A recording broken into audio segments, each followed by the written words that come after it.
Alpha Nerd Entertainment.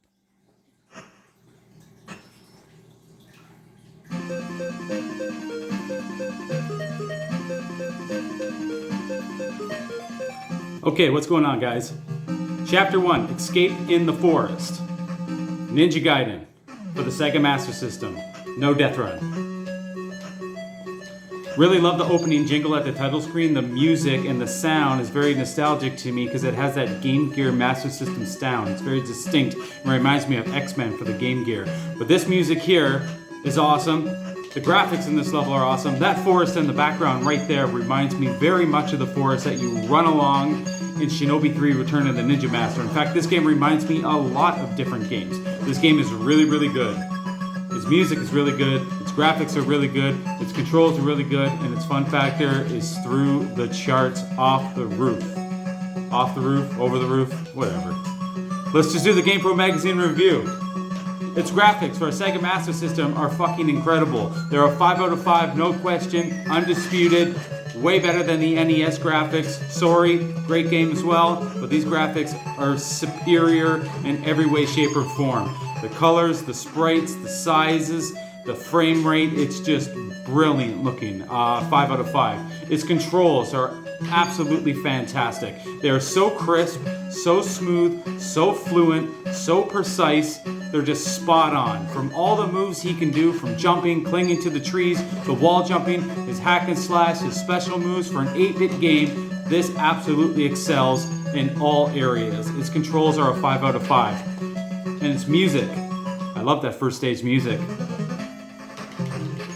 Boss music's pretty good too. Now the music isn't a 5 out of 5. Its music is very, very good. I'm gonna give him a 4.5 out of 5. Its music is very good. Now it's not the best I've heard. It's very good as far as Master System goes. It's comparable to many other great games when it comes to its music. I forget who makes Ninja Gaiden, but they made sure that they weren't going to have this game be poor. They cared about their product, they cared about their franchise, they cared about their character, and they want it represented well. So this game, it excels in all areas. It sounds a 4.5 out of 5. As I defeat the first boss pretty easily there.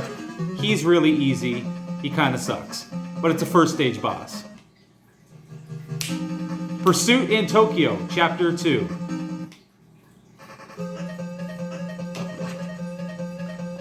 The music in this level is actually not my favorite in the game, but one of my favorites. Now, it may sound a little bit repetitive, but what I like about this music here is it's creating this sense of urgency, that you're early in the game, you need to be somewhere, you need to get somewhere, and that's to the end of the game. Like, it's the early start of the game, and there is that sense of urgency in the music. Love this level. It's very annoying. There's a lot of obnoxious enemies. The game is very forgiving. It's an easy playthrough, but it's still a challenging game. Blind runners will die many, many, many times.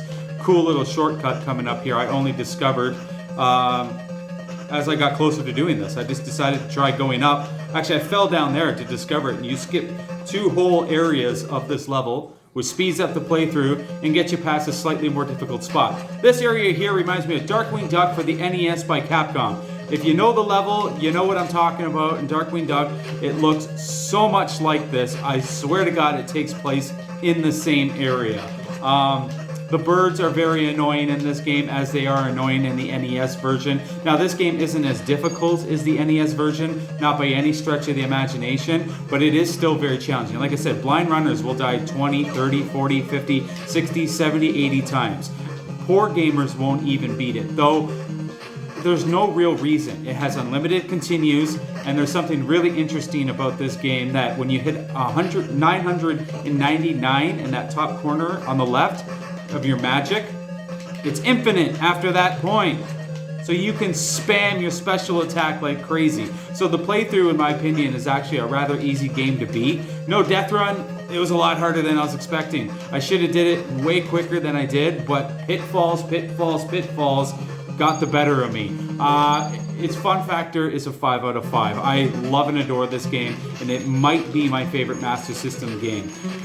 Games like Desert Speed Trap and Land of Illusion are very high up in my favorite Master System games, as is Sonic 2, but this one is right up there. I love this boss. It's like the head honcho sitting in his chair with all his useless goons around him as he just sits there and gets fucking murked in his chair. Also like the subtle touch of the Japanese flag behind him. I like how his animation goes from like better to worse as you defeat and kill him. Easy boss, but I like the design of that boss. Chapter 3. Samurai in Kendo. Kendo's a cool level. Much more chill vibe here in this level. Now I've reached 999 magic in the top left corner, and you're gonna watch me exploit this and take advantage of it to the fullest extent possible as I absolutely just blister through the level, spamming this particular magic attack, murking everything with its homing fire powers.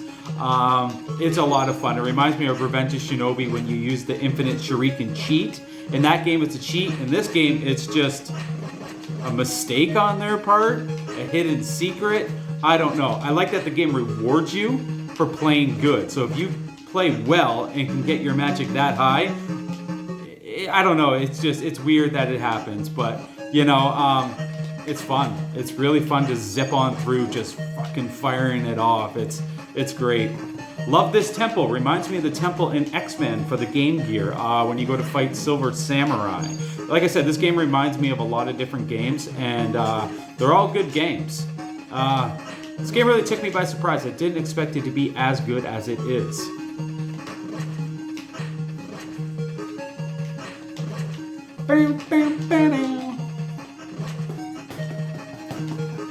Just watching a little bit of my handiwork there. This is a must play, by the way. A must own for collectors. A must play for any just gamer who wants to play good games. Grab the ROM. Unfortunately, that's what I have. I don't have a Master System. Wish I did. But you know, their games are probably getting pretty pricey these days. And like I say, if you're a fan of the NES Ninja Gaiden, obviously a classic, a beloved favorite game. In my opinion, this game is better. It's more fair, it's way more fun, and at the end of the day, no, it's not as difficult by any means as the NES version, but difficulty doesn't necessarily make a game great. Now, I love a good challenge as we fight Robster, because Robster here, the Red Samurai, reminds me very much of the Robster Samurai from the Shinobi Master System games. He looks identical, and you face him 3 times in this game, and each time you face him, he's more bigger and improved and tougher. However, the bosses are a little lackluster in this game. They are very easy, and even without the infinite magic, they're still not that difficult at all. So no, this game doesn't have that same difficulty that the NES version has, and that in some ways definitely makes the NES version better. However, I hate the respawning bad guys in that game. It's just excessive. I also hate how when you fall down to an area you were just at, you die. That doesn't happen in this game. I hate that about video games. Like, it reminds me of Battletoads in the elevator level going up, where you'll be on a ledge, and then you'll climb up, and the screen will pan, and if you drop back down 1-2 inches, you're just dead. It's as if the game forgets what was right there. This game doesn't do that, and I appreciate that. That, to me, is a poor way to add a difficulty spike. Ninja Gaiden on NES is guilty of this. I do not like that. That is a lazy way of making a game hard. This level looks fantastic. The waterfalls, the canyons, it reminds me of Ninja Gaiden 2, the level with the wind. Like, again, it reminds me of a lot of games, and it even reminds me of another Ninja Gaiden game. It also reminds me a little bit of Lion King, as you'll see at certain points of these little cylinder logs that fall, and they fall in a vertical manner. You'll see them when they see them. If you know Lion King, you know what I'm talking about. But I couldn't have had a more fun time with this game. It beat me up my first playthrough. Knocking over my phone there. So I got my phone in front of me watching my playthrough all hooked up. I didn't expect to have this much fun. I lost a lot of men, but it's infinite continues. So I was like, hey, I'm gonna get through this. And it took me a little bit to acknowledge that I had infinite magic. In fact, when I reached 999, I just started testing it, and I went for like 2-3 minutes, and I was like, this is not going below $9.99. So I was like, that's awesome. I'm like, that's awesome. Bit of a mistake on their part, and my only complaint about this game is I do wish it was a little bit harder. I almost wish there was a ROM hack where they make spikes insta-kill or and take away the $9.99 infinite thing. Like, if you exceed that, great, but the numbers should deplete. I do not like that about it, but hey, not all games are perfect. There's the Lion King logs right there. Also like how this game has normal enemies. There's no like weird football players attacking you like in the NES version. Those always seemed very out of place to me. Every enemy you face is like a normal person you think you would come across, you know, in a ninja game in Japan. For example, here, if you fall back down now, you don't just die. You fall to the area you were just at. That is good verticular level design and good verticular level programming. To just fall there and die is just a really dumb way to increase difficulty in a game. It's unfair. It just seems dumb as well, because it's like, clearly you were right there. So if you can fall and grip a wall and get a previous ledge, you should be able to do that, and this game provides that. And to me, it's things like that that really help this game shine and separate itself from the NES version, which I'm not knocking. It is a classic and a legendary game. I did recently beat it, but I do find it pretty agitating and frustrating, as it has tons of regenerating bad guys, respawning enemies, if you will, and that same pit death I talk about where you should be able to fall to the area you were just at. So, you know, art is subjective, and I do believe this game is a better game than the NES game. I know that's gonna like just infuriate many people who hear that, and I'm sorry. It's just a matter of opinion. It doesn't mean I'm correct. I think I have a good case when I look at the graphics, the sound, and the control, and everything is superior. It's a newer game, so therefore they tried to create a better product. And sometimes nostalgia blinders prevent us from seeing reality. And what I'm now saying is reality is that this game is better. Despite it being easier, it's a better game. It plays better. It's more fun. And again, difficulty shouldn't be something that you pride so heavily in games. You wouldn't want your job to be frustrating, annoying, and difficult. You wouldn't want your parents to be frustrating, annoying, and difficult. You wouldn't want your friends or your significant other to be frustrating, annoying, and difficult. I appreciate a good challenge in a game, but when it's done cheaply, like it is in NES Ninja Gaiden, I can't give it that, you know, green light of awesome difficulty like I do in other games. You know, you move back and pan the screen, and all of a sudden the enemies you just killed come funneling in. It's annoying. Now, there is respawning enemies in this game, but it's not as excessive as it is in some games. And it's just, it always seemed like poor programming to me when games do that. It's like, do you not have sense of what I just did? I just cleared this area. So why am I being punished for playing well? That's what it feels like when games do that, to me anyways. But anyways, let's stop comparing the two. They're both legendary classics in their own right. It's just, I think this game lives in its shadow because it's lesser known. And because it's not nostalgia for so many people, I don't think that many people will give it the credit that it clearly deserves. As we climb into the mountain here, that reminds me a little bit of the Battletoads ice level. And more importantly, it reminds me very much of the ice level in Valis 3. In fact, the boss of this level looks very Valis-like. And it makes me wonder if some of the people who worked on the Genesis Valises may have worked on this as well. I don't really know, but if you played Valis 3 and you played this, you know what I'm talking about. There's some glaring similarities here in these ice caverns, almost if you would think you're in the same exact place.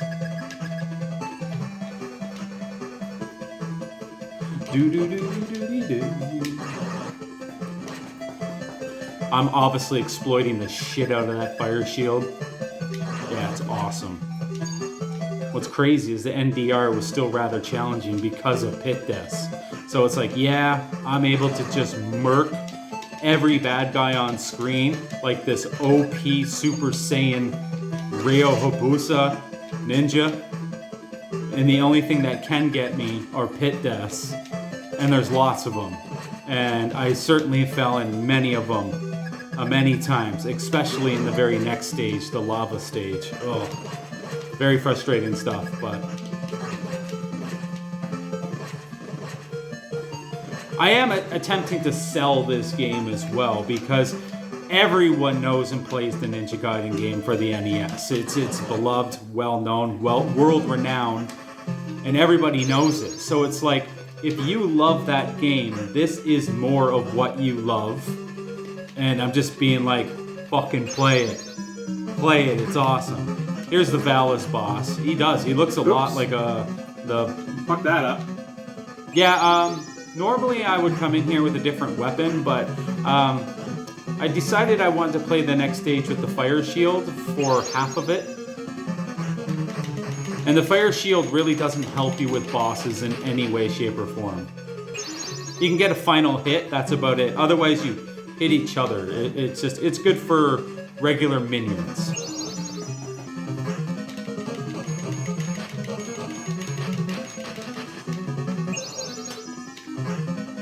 Fish tank view! Oh, nice little view of the fish there. Wonder if they'll make an appearance because I always crop this up pretty small for that top right corner. This is taking me way longer than I normally would. I had way faster runs, of course resulting in 1 death, or 2 death, or a reset halfway through. There's times where I played pixel perfectly beautiful, and I always aim to play these pixel perfect beautiful, like with precise jumps, fluent gameplay, using all the tools that you have at your disposal to make it look good. I attempt to complement the game by playing it well. Now, unfortunately, sometimes when playing fast like that, it pushes myself into more unnecessary danger. All right, took our time. Resulting in death. I hate the next stage. Yeah, I hate the next stage because it made me lose many, many times. I have to go really slow. Yeah, I had to slow myself down, which meant if I take my bumps and my bruises and the gameplay doesn't look quite as good. That's the interesting thing about... I don't know what's in there, so I'm going to have to just let my shield go away. Yeah, I don't want to get that item. It's probably a shitty weapon. Yeah, sometimes taking your time, though it may not look flashy and it may not look good, and even if you take the occasional hit here and there like that... That just happened? If you get the job done, you get the job done. Yeah, almost died in a really stupid spot. This whole area got me a couple of times. And then a later area in the level got me a handful more.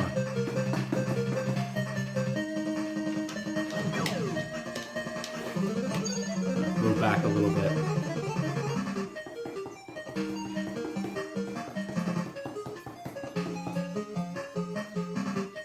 Precious time wasted. I'm going to attempt to speedrun this game as well too, because actually this time itself is pretty decent at about 30 and a half minutes. I think around 30, 28, I think, roughly, which is better than about 4 or 5 people on the speedruns.com website. But I know I can shave a good 4 minutes off, which would bump me up another 2 people. To get up to about 20 minutes would be pretty difficult, but the game's that fun that I'm willing to revisit and I'm willing to try that because, again, its controls are what really make this game stand out. They are crisp as fuck. And the game's also quite nice on how you have to press up to grab those ledges, but as long as you're pushing forward and you have that conscious muscle memory to like press up, he'll always grab some of those ledges that are available, keeping you from like falling into stupid pits and stuff when you're able to grab something. Here, there's nothing to grab. You get knocked back, you're just in the lava. There's all these stupid fucking enemies. Oh, I hate those things. This part kicked my ass my first playthrough.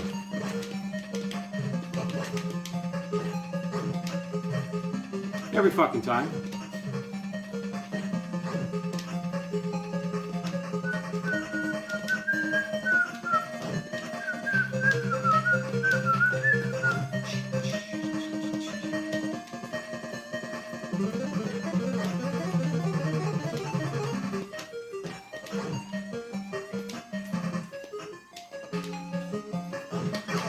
This is what we're doing.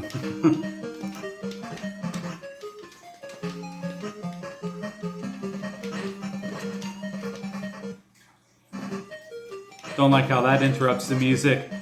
This game stinks. I was vibing, and I had to. Music should just be continuous. Yeah, these little fire things. There's a couple key spots where I use my bomb, and I like jump out and I detonate it, and it just does a screen clearing attack. And just actually, I'm gonna do it right here when I grab this ledge. Because one of those touch you, it'll knock you in either hole. You're gonna have a bad time. That makes me want to backtrack a little bit. I used 2 there by mistake, and you take damage for using Not those. good. Boom, one more. But look at what it did to my health. I'm almost dead now. I was only meant to use 2, but I used 3. Each one does like a quarter damage to yourself. Or more, like 30% damage. There's some health at the end here as I reach the boss.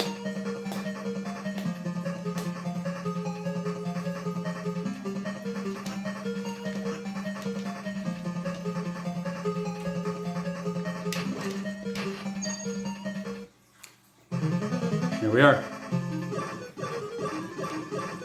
This boss definitely messed me up. He's one of the harder bosses in the game, though. Trust me, the bosses are quite easy. You'll start to recognize the obvious patterns pretty quickly. But before you recognize those, they're gonna fuck you up. They're gonna fuck you up. But once you kind of like, oh, I see what's going on here, you know, make sure to just go left and right so he always falls down, so you're never stuck in the middle and never getting, you know, jeopardized to falling in the hole. I even learned so much to face that right direction, so when I do get hit by the spikes, it just knocks me towards the wall, opposed to getting knocked towards the pit.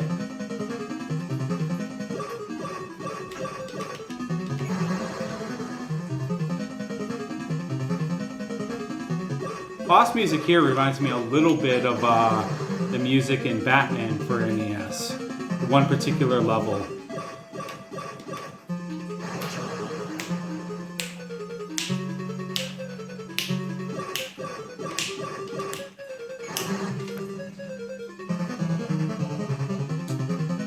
Gonna finish him with my sword. There we go.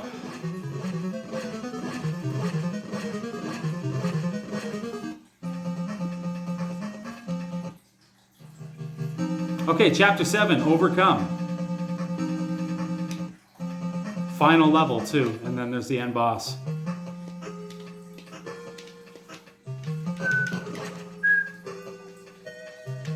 A tricky spot. Just gotta take your time with it and make sure to jump really high and get close to the edge. That is an easy spot to fuck up. And actually, I almost no death ran this game in my first hour of play, and I got all the way to that exact spot and died. And then after that, I failed many times, and I just got progressively worse. And one of the downsides of playing a game multiple times is you get really good at it. And the problem with that is that I get really fast, and I enjoy playing it really fast, and I get kind of enthralled with playing it so quick and pretty that I do put myself in danger. Really? So my first run was never kind of a slow, cautious run, and I almost did it. It was like my first or second attempt. And then after that, there was many hours of, are you fucking kidding me? Are you serious? This is bullshit. No fucking way. Get the fuck out of here. Dog shit. Rinse and repeat. Reset. Weird shit pushing you backwards. So annoying. It didn't take me a ton of time, but I'll be honest, I invested more hours losing than I would have expected. I played a whole bunch Friday evening, a whole bunch Sunday morning, and that combined it for like a good 6 hours between those two. So annoying. And then when I finally did it, another 2.5 hours Sunday night, and got it done. But it was like, it could have very well been done in under 2 hours, and instead it resulted in like a 8-9 hour affair, which is like, I'm okay admitting that, you know, sometimes they don't come easy. Sometimes they do. And what I discovered is sometimes getting really good was a thorn in my side, because I unconsciously was going faster than I should. just because the game plays quick and you want to play it how it's meant to be played. And in those cases, it can run you into dangerous situations because you're just not. I had to remind myself, slow down. Like in the lava level, that's why I was just standing there. I was counting it up, low, up again, low, go. And each time, just wait. You know? Because I do have the ability to blast through the lava level. But there's a good chance I'll take at least one death. And though it's quick to respawn and keep playing, and I could have a one death be a good 5 minutes quicker than this, no problem. But there is something beautiful about a no death. Sure, no deathing it in 20 minutes would be obviously better, but sometimes you just want to get the NDR. And sometimes it's better to be safe than sorry. And in all intents and purposes, I'm still brand new to the game. I beat it for the first time on Thursday.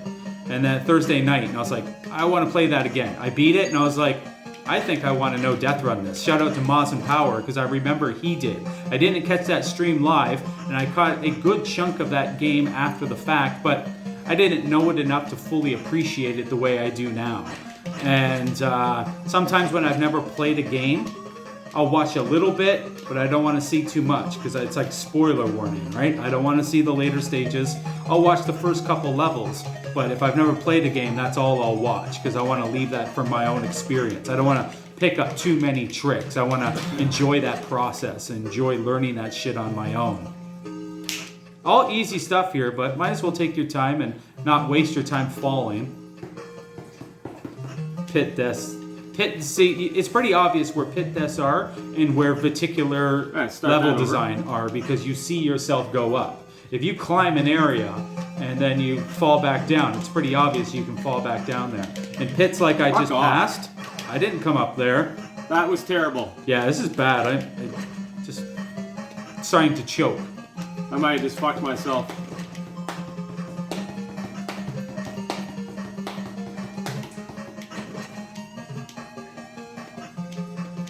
I would love a ROM hack where spikes are insta-kill. I would like that. Because again, I wish this game was harder. As crazy as that seems. But because there are times where I feel like I'm getting away with too much. And again, that's helpful. I'd want the ROM hack to remove the infinite magic once you hit 999. It's pretty poor play though.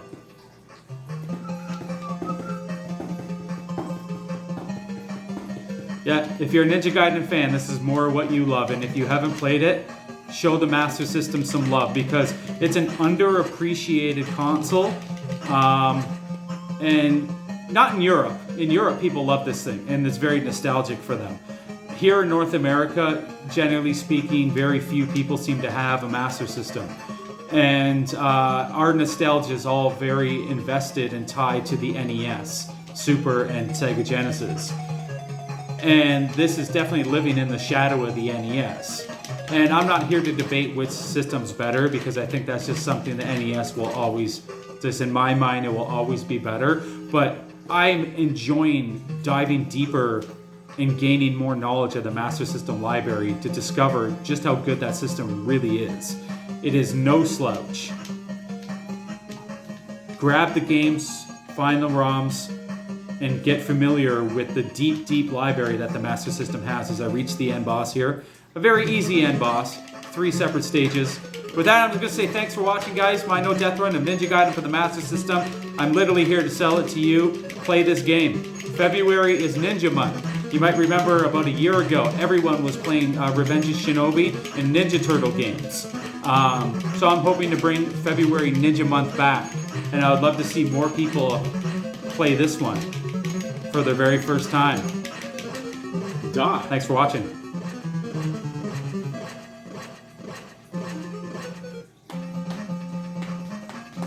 Okay, final boss time. That's right. Chapter 8, a decisive battle.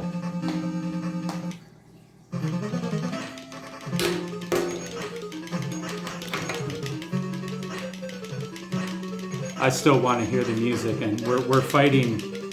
I call him Robster, the lobster from Shinobi. We're fighting him for a 3rd time now. He gets beefier each time. I'm actually looking kind of thin here. Been trying to lose a little bit of weight. Unnecessary rambling. Anyways, final form coming up. Easy, easy boss. Especially when you have infinite magic. I imagine without it, it'd be kind of tough. Come on. Hell yeah, without the infinite magic, this would be brutal. Alright, I'm challenging somebody to a no power-up run of this game. Stampede Gaming, you like no sub-weapons. Stamps, no sub-weapon. Doesn't have to be no death, just beat it, no sub-weapons. Oh yeah, Stamp doesn't play ROMs. There we go. No death run of Ninja Gaiden for the Sega Master System. Took me more tries than it should have. Those pit deaths.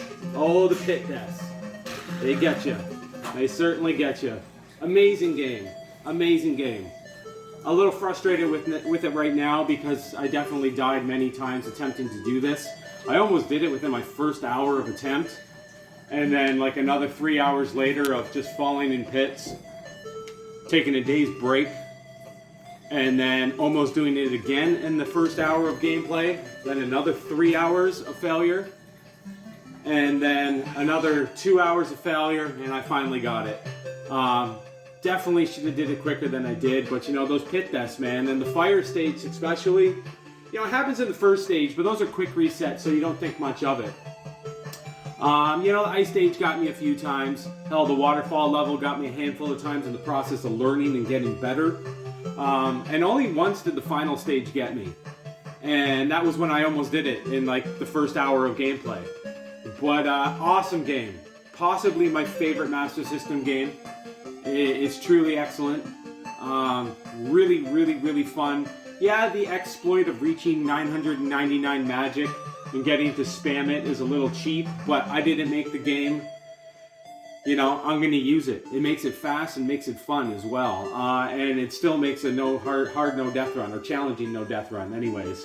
Definitely not brutally hard or anything, but challenging with the pits. But awesome game. So with that being said, if you like this no death run, smash the like button. And I'll see you all in the next video, the next world record, or the next no death run. Talk to you later.